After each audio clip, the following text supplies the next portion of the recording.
Over the past week, congressional Republicans and Democrats have been working on legislation to reform policing nationwide. We've seen shows like Cops and Live PD taken off the air as Americans really reevaluate their viewpoints on law enforcement.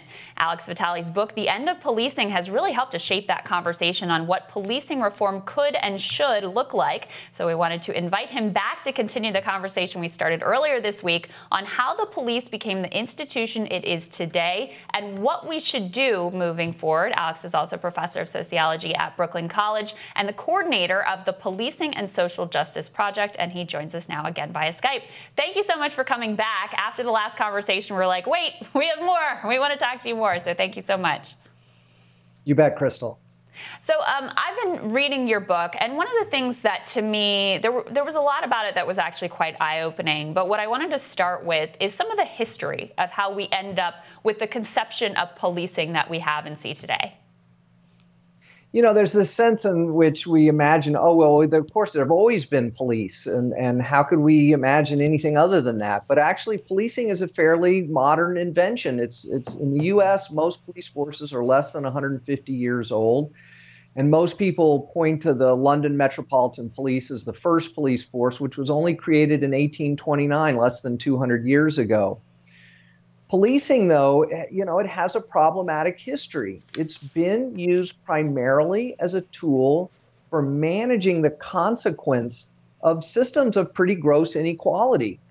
I argue that the first real modern police force in the United States is actually the Charleston City Watch and Guard that was formed in the late 1700s, and its primary responsibility was to legally manage mobile slaves who worked outside the homes of their owners.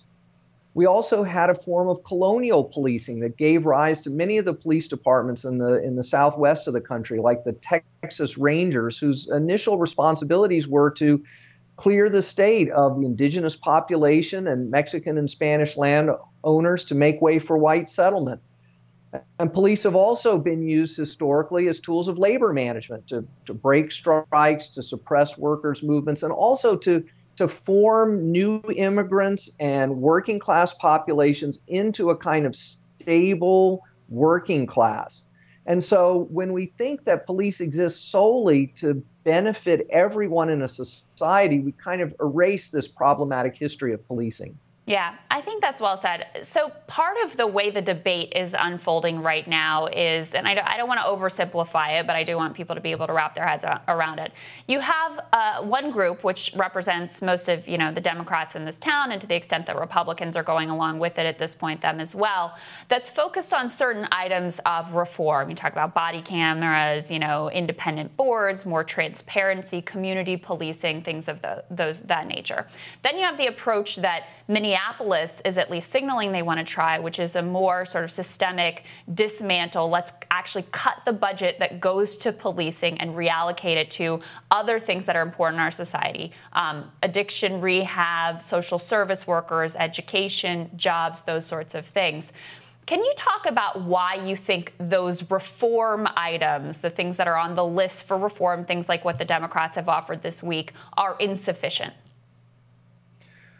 Well, the solution to this is not putting $300 million more into the cops office to augment community policing. This is part of the problem, not part of the solution. Because what's at issue here is a kind of 40-year bipartisan consensus to paper over a whole set of social problems that they helped create by turning them over to the police to manage. So we've engaged in a kind of set of economic policies, especially at the local level, that have shifted economic resources up the economic ladder to the already most successful parts of the economy in hopes that something will magically trickle down from these downtown real estate deals and subsidizing this company, you know, headquarters.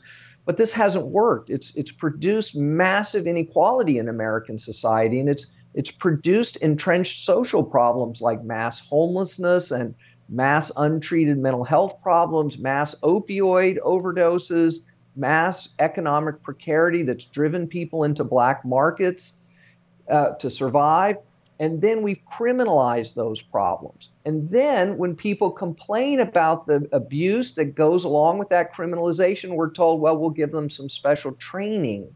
so that they're less biased, they're more professional, so that they can carry out their management of the poor in a more efficient, friendlier kind of way, that we can get the community to trust the police.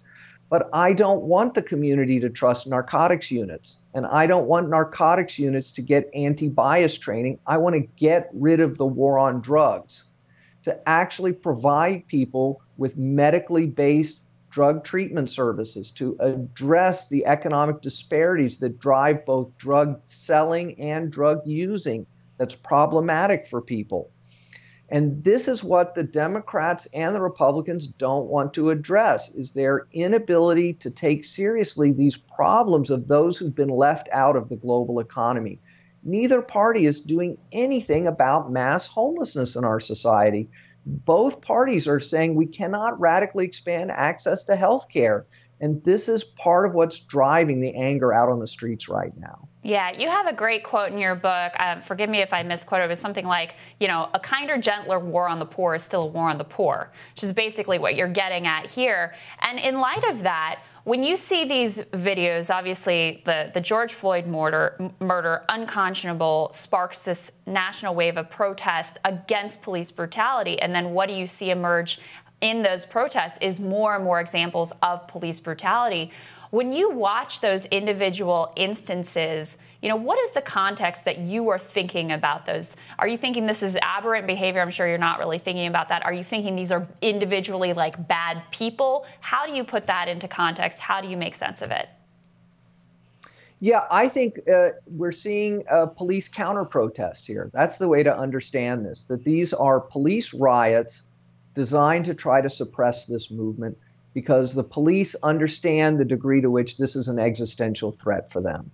That it's a moment where their status in American society as being unquestionable, as being the heroes, as being the solvers of all our society's problems has now been called into question.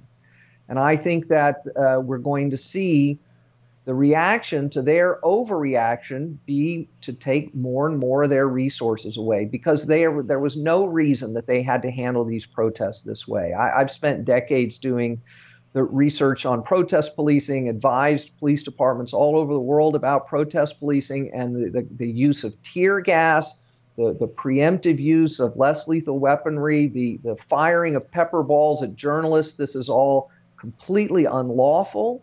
And it is an attempt at a kind of political suppression of this movement. Alex, another piece I wanted to ask you about that, frankly, I haven't heard enough conversation on is the drug war and how much that fuels the system of policing that we have now. So the drug war is one of the most sort of obviously toxic elements of what's going on right now. And the drug war has never really been about public safety or public health. We can look at the statements that have come out over the years from folks who were inside the Nixon White House, like John Ehrlichman, his senior domestic policy advisor, who was in these meetings and said this was a way to attack our political enemies in what appeared to be a neutral way. We can't, say we're going to actively go after African Americans. We can't bring back segregation, but we can signal to voters that we're going to be the party of racial animus, that we're going to appeal to those historically democratic white Southern voters and say the Democrats betrayed you with the Civil Rights Acts, but we will take up the cause of putting blacks back in their place by criminalizing them through a federal drug war. The drug war has put millions of people in prison. And anybody in our society can get any kind of drugs they want whenever they want them. I speak in high schools across the country, and I always ask them, is there anyone here who couldn't obtain illegal drugs if they wanted to? And the majority don't want to, but everybody knows who they would call to get illegal drugs. We've accomplished nothing. Yeah, and Alex, last question for you. A lot of people are concerned about this word defund. They're worried about this, abolish language. And I think it's partly, it's new in the lexicon. And also, as you said at the beginning, it's hard to wrap your head around what would that look like, right? Is it just going to be lawless chaos? Who do I call if someone's breaking into my home? Like, these are legitimate questions that people have. What are models that you can point folks towards? Well, first of all, I think it's important to point out that there's no, even if people wanted to, there's no magic switch out there and, next to the Capitol, and we just turn that switch off and poof, there are no police anywhere. There's no city council in America who's going to zero out the police budget because some protesters held signs up that said defund the police. There's a kind of willful misunderstanding of what's going on here, right? This is about a movement that has been operating on the ground for years, that is trying to shift the political priorities of their local governments to divert resources from police functions that are harming their communities into community-identified functions that will make their communities safer. The people doing this work on the ground are motivated by one overarching concern, and that is, how can we make our communities safer? And every step in this process is designed to keep people more safe in a way that policing has never been completely able to do that, especially in our most vulnerable communities where many people do not call the police, even if someone is breaking into their home, because they fear that the involvement of police will make their lives worse, not better. Yeah. Well, Alex, your book is excellent. I really encourage people, whatever they think about this issue, to go out and get it and read it. I actually think you can get it for free right now on versobooks.com, the ebook version. You will learn a lot if you read this book, and it may just change the way that you're looking at the issue. Alex, thank you so much. We really appreciate your time. Thank you, Crystal. My pleasure. And we'll have more Rising for you after this.